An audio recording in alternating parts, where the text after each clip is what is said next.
Kwa hiyo jeshi la polisi mkoa wa Mbeya linawashikilia watuhumiwa wawili. Wote ni wanawake. Wa kwanza anaitwa Seva Simwinga miaka 29 na wa pili ni Sara Simwinga, yeye ana miaka 35. Hawa ni wafanyabiashara na ni wakazi wa Mponja, maeneo ya Uyole jijini Mbeya, na wanashikiliwa kwa tuhuma hizi ambazo nimesema za kukutwa na shehena ya dawa za kulevya aina ya bangi ambazo walikuwa wanazisafirisha. Hizi dawa ambazo wamekamatwa nazo katika uchunguzi wa awali kwenye vipimo ambavyo vimefanyika vimekutwa ni kilo 134.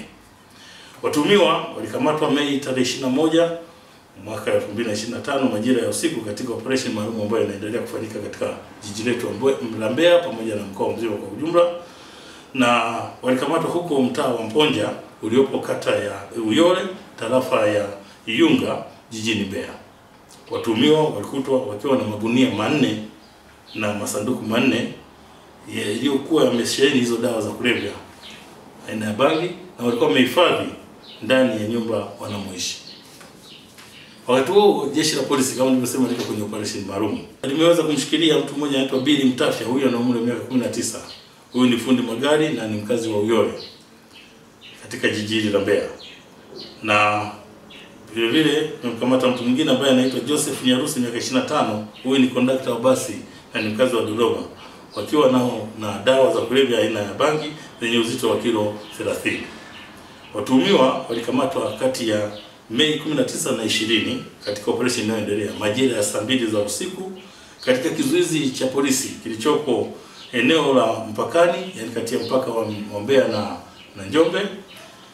Na baada ya kuwa wamekamatwa katika hiyo barabara kuu ya kutoka Mbeya kuelekea Njombe iliyoko katika maeneo yaliyoko katika wilaya hii ya Mbarali, watuhumiwa hao walikutwa wakiwa na mabegi 4 na sanduku moja yakiwa yamefungwa na mifuko ya nailoni ndani yake. Sasa katika upekuzi, kulingana na taarifa tulizokuwa nazo sisi za wasili ambazo tulikuwa tumezipata tayari, walikutwa sasa wakiwa na dawa za kulevya aina ya bangi, wakiwa wanazisafisha dawa hizo au mzigo huo katika mabasi ya abiria yenye namba za usajili namba T 683 ELK aina ya Yutong mali ya ABC upper class, na basi jingine ni T 385 EEU, hii ni aina ya Yutong mali ya kampuni ya Shabib class.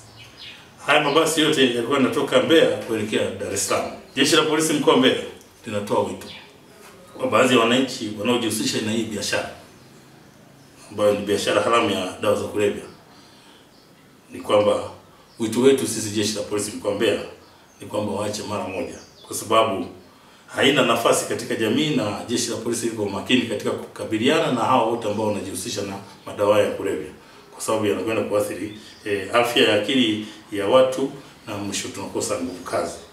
Lakini pia jeshi la polisi mkoa wa Mbeya linaendelea kutoa wito kwa jamii kutoa taarifa za uhalifu na wahalifu ili wakamatwe, wafikishwe mahakamani kwa hatua zaidi za kisheria ili kukomesha vitendo vyote vya uhalifu, ikiwemo hao ambao sasa wanachukua jukumu la kama huyu aliyekwenda kuchukua mtoto mdogo na wa siku 9.